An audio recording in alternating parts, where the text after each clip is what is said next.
Warning, this podcast contains spoilers.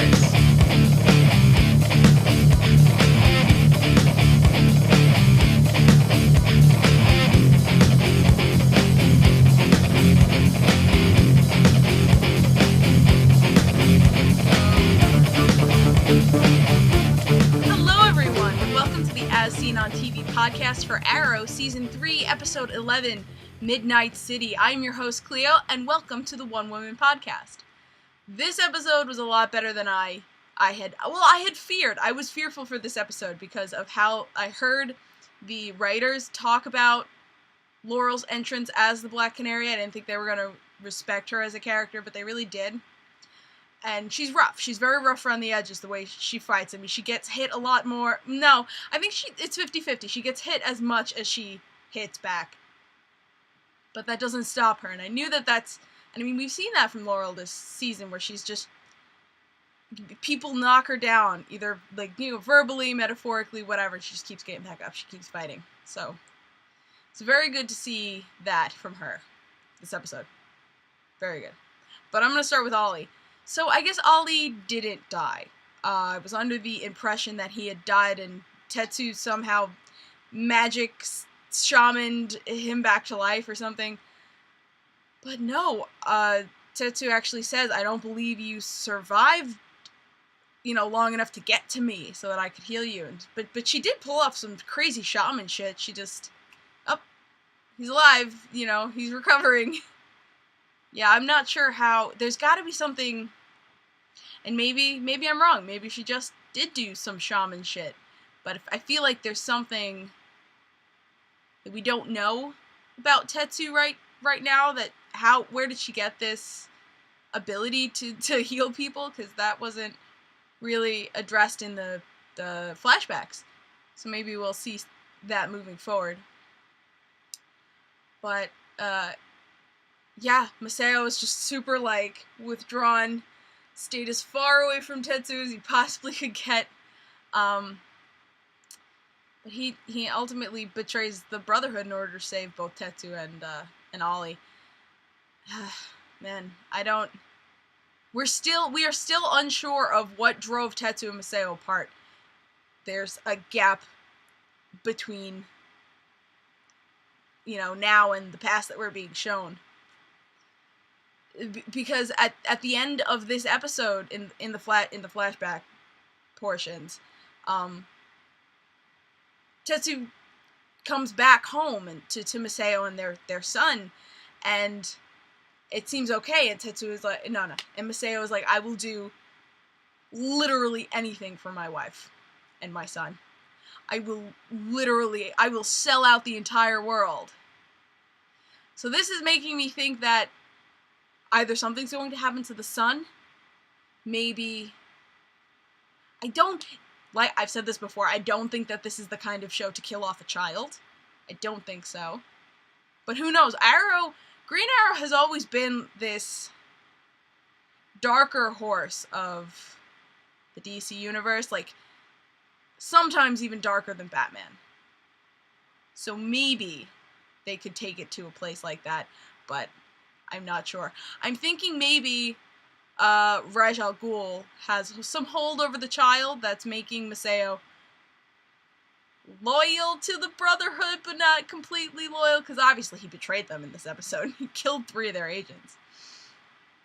But I don't know. My guess is that the child, the kid, is still out there. I keep forgetting his name. I don't know his name. But I think he's still out there somewhere, and Masao is, by being in the Brotherhood, keeping him safe. I don't know. But it was really nice in the flashback seeing Chenna actually... Well, I mean, we saw Chenna fight Tetsu a couple episodes ago, which was awesome. But Chenna actually... There was the whole fight scene in the club, which was awesome. And Ollie's, trying to act real cool in this club in Hong Kong, and I'm like, dude, you were the only white boy there. You cannot be inconspicuous if you tried. And Olie was, shocked when they came, with the guns in their backs. I'm like, dude, really? But Yeah, those were excellent scenes. And even though Tetsu was like a damsel in distress, she fucking kicked, ass. And they got away, and it was awesome. But Amanda Waller tricked Masao because she knew that he would try some shit like this. And you see, I'm not sure whether she's going to be mad or not. God fucking damn it.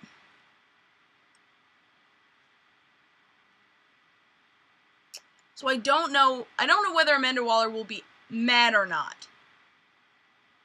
I'm trying to think, because she knew it would happen, so she didn't let the Alpha be at risk in the first place. So she may not be mad. She's probably... Who am I kidding? Amanda Waller is in a constant state of mad. I don't know. I don't think it bodes well for Masao's future with Amanda Waller. So we get more of the Canary in her crime fighting spree was introduced last episode at the end with a really cheesy one-liner.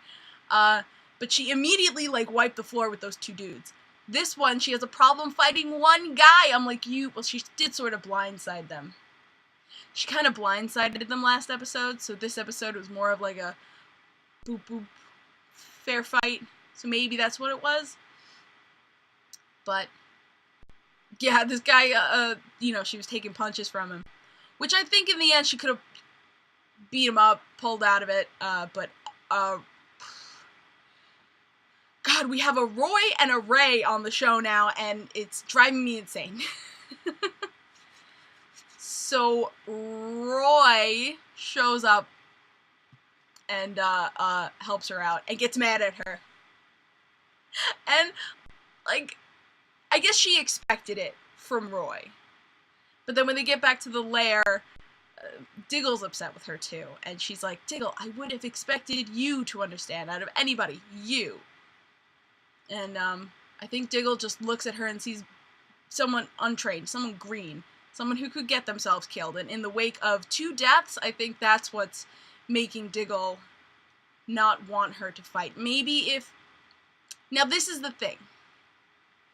Because even if she had crazy ninja training, I'm not sure they would have been like, oh yeah, come on. They may have been, but maybe not.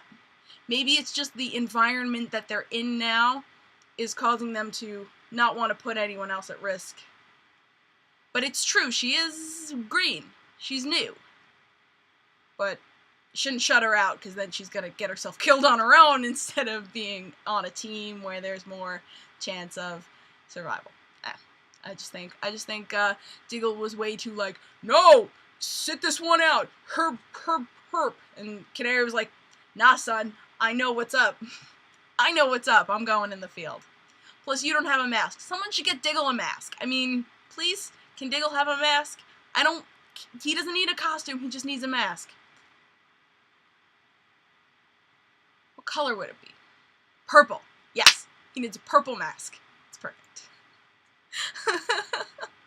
So City Hall gets raided. So City Hall gets raided. And Laurel's, fighting a dude.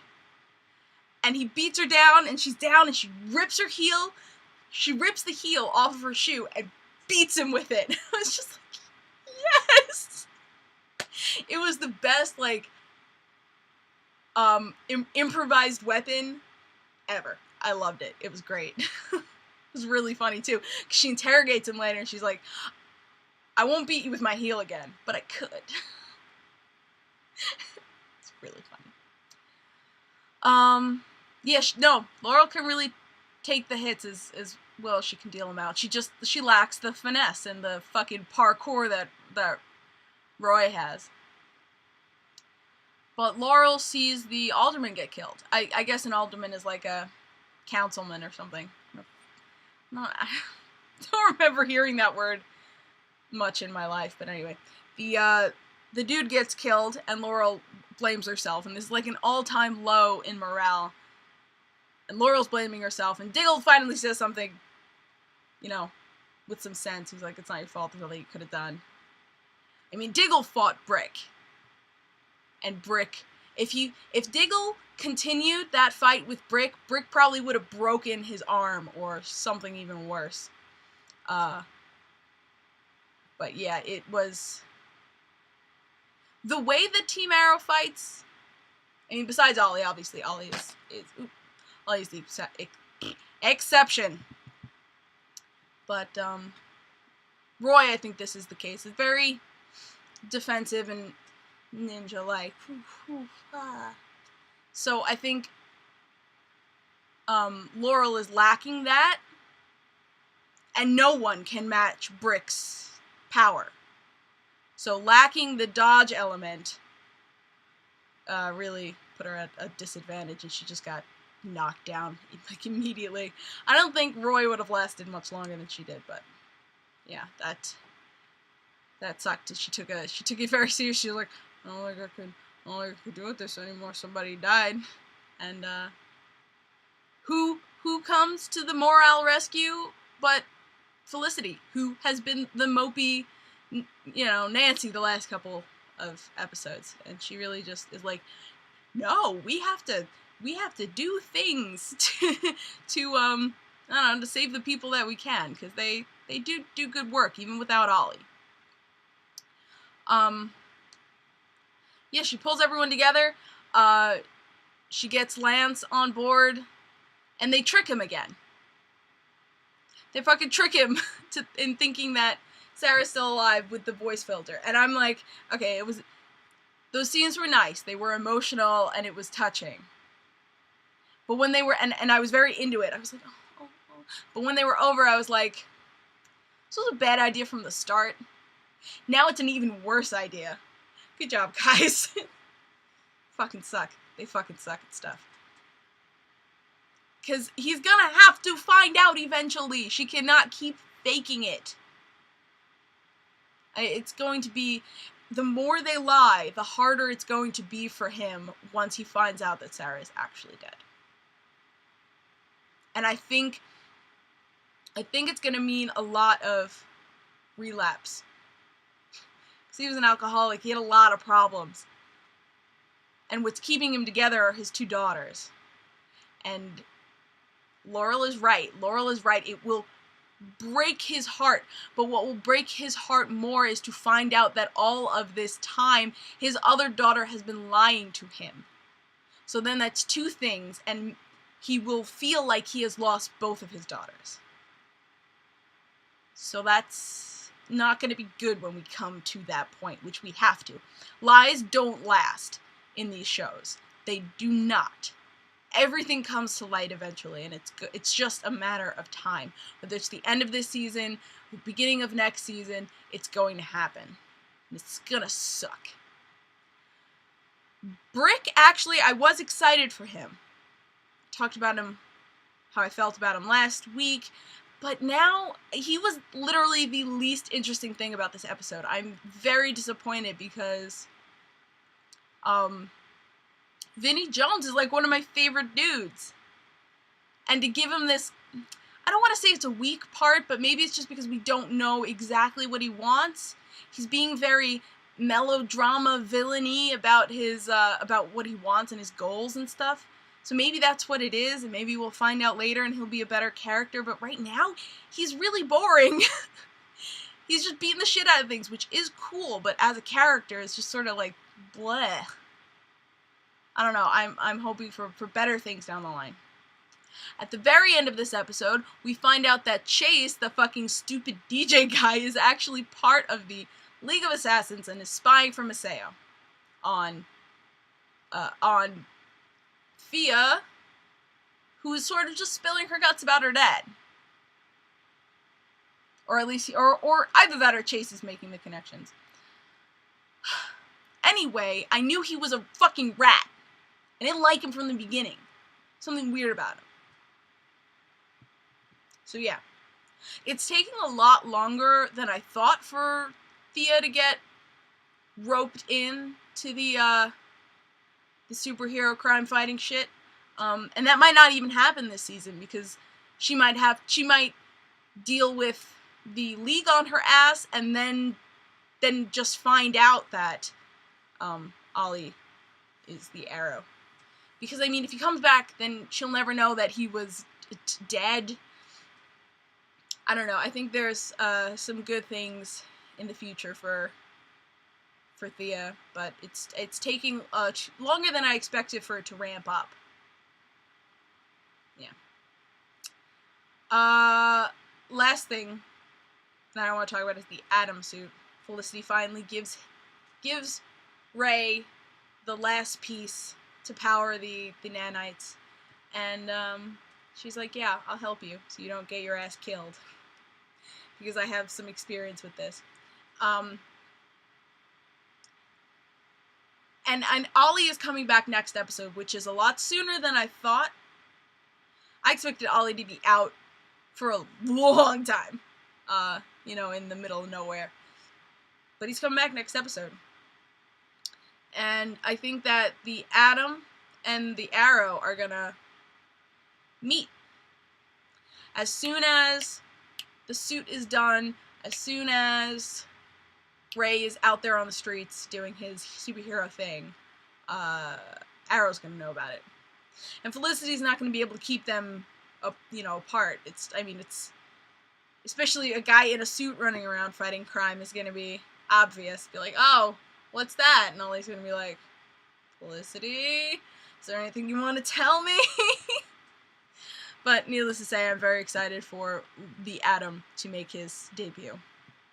Next week on Arrow, Uprising, still operating without Oliver,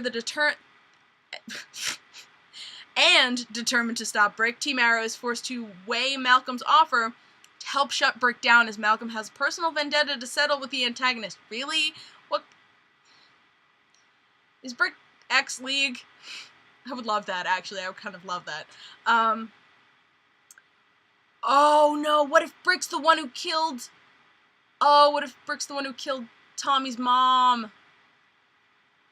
Ooh. Actually, that would be very, very interesting, and I want to see that happen. Roy and Laurel point out that the team could use some help to save the innocents of the Glades, but Felicity is adamantly against it because she's the smart one of the group, and you shall listen to her. They look to Diggle to make the final decision. Meanwhile, the flashbacks chronicle Malcolm's descent from the kind-hearted father to husband to cold-blooded killer. After the murder of his wife. Yep, Brick killed his wife. Alright. I don't know how I'm going to feel about the flashbacks shifting focus. The flashbacks have always been about Olie. Even the ones that are about Sarah. Like, we didn't get any Sarah-centric ones. They all had to do with Olie. Maybe we'll see a young Olie and a young Tommy. Oh. Anyway, I'm fine. I'm fine. But yeah, that's that. You should listen to Felicity, 'cause she's fucking smarter than all of you. I feel like I had something else to say. Oh, Diggle. Yeah, they're looking to Diggle. It's finally, they've got their morale back, and now they're looking for a leader. Because, I mean, you can operate a team as they've been doing, and it's worked. But when it comes to tough decisions, there always has to be someone out there in front ready to make them.